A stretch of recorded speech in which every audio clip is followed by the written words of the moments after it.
asked him what's great about America and being here. He said it's given me a lot of great opportunity, and I'm very thankful for that. What comes to mind for you, a day like this, and baseball and country? Yeah, I mean, I think similar to Kevin, really. It's that I live we're in a place where I can wear a baseball uniform as a 55-year-old man and make this my living. And that's a lot has to happen for that to be possible. And so definitely feel grateful because of that.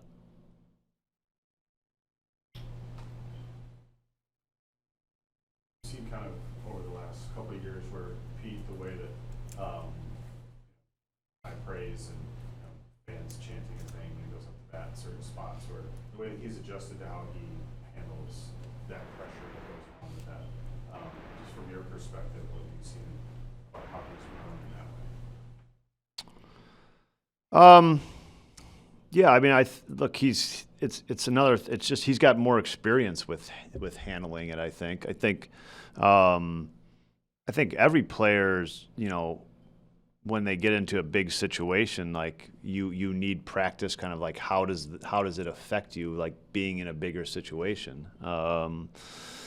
So, and I think for Pete, it's probably if the crowd's chanting your name, it's probably just a little more. But it's the same concept. The game sometimes does it to you too. The ninth inning at bat, tie game, things like that. So, I think that's part of growth. It's part of experience. It's practice essentially. He's getting practice at it because he's getting a lot of experience in those situations. And as he gets experience and practice, you fail, and then that's how you learn what not to do and learn what to do.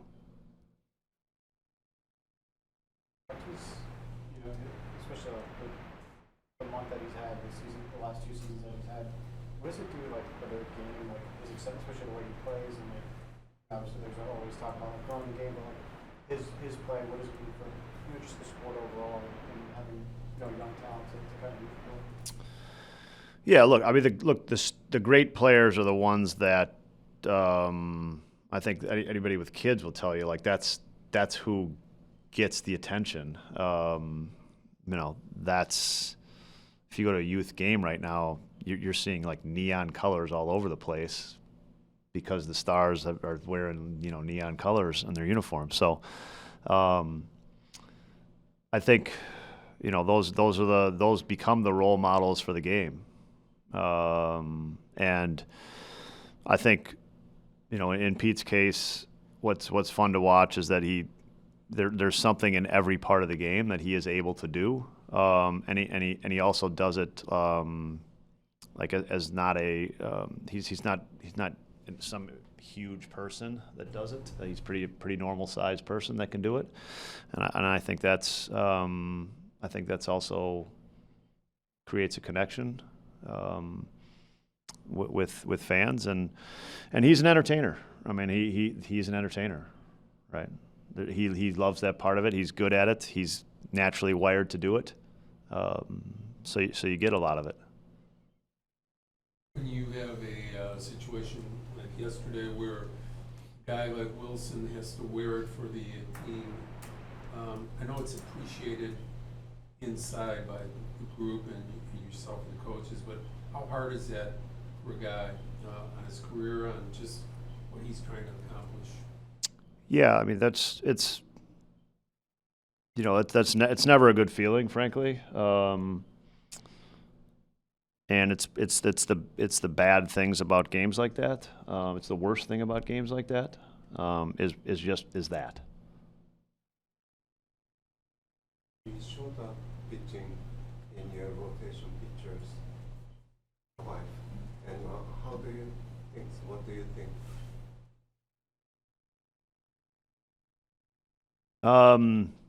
Well, I think Shota's been, what what's so important about Shota this year is he's made every start, and in a season where, you know, we've had a lot happen. We've been able to count on Shota, you know, and on Colin, frankly, and you know, that's a good feeling. So you are kind of looking around to when Shota's day is coming, because it feels stable a little bit, and we've needed that this year, and our team has needed that this year. So, you know, and I think, you know, really Shota had the hamstring injury last year that cost him, but I think Shota has proved himself to be a very durable starting pitcher in this league. What does this group need from him moving forward? Well, like every player, good performance. Yeah. Going back to the availability, is that something that's just underrated that some people take for granted, that some guys, you know, aren't always going to be available, and some guys who are, that just boosts their value? Yeah, I mean, I think it's always valued. I think it's just hard to predict. So that's the problem with trying to surround value. It's just really hard to predict. Injuries they happen. They're of freak nature. They're not always controllable.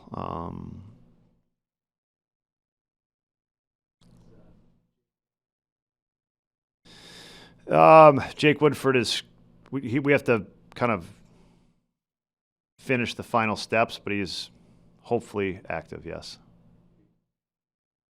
Say about why you guys are taking a shot on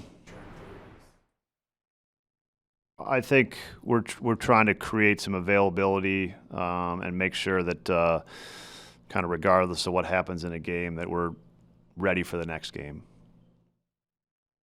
How many reports are you getting on Ballmer and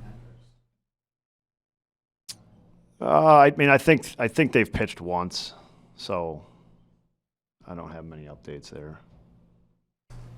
From an injury standpoint, and I apologize if you've covered this in previous pressers. Taillon is rehabbing tomorrow. Yeah, Okay. yeah. He's gonna go to Beloit, pitch for South Bend because of some weather concerns.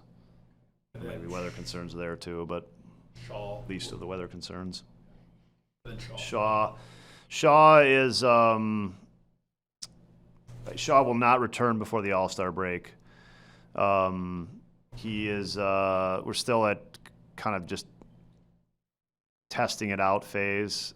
He's basically resting right now. Probably the next significant test will be kind of midweek this week. Yeah. You wouldn't say there was anything that went backwards or anything? No, nothing went backwards. You know, we're still optimistic. I think this means that he will not be active kind of immediately after the All-Star break, but we're still hopeful that very soon after the break he's active. Hand and wrist. I can't remember. It's a tendon in the wrist, essentially, at the base of the wrist and the hand.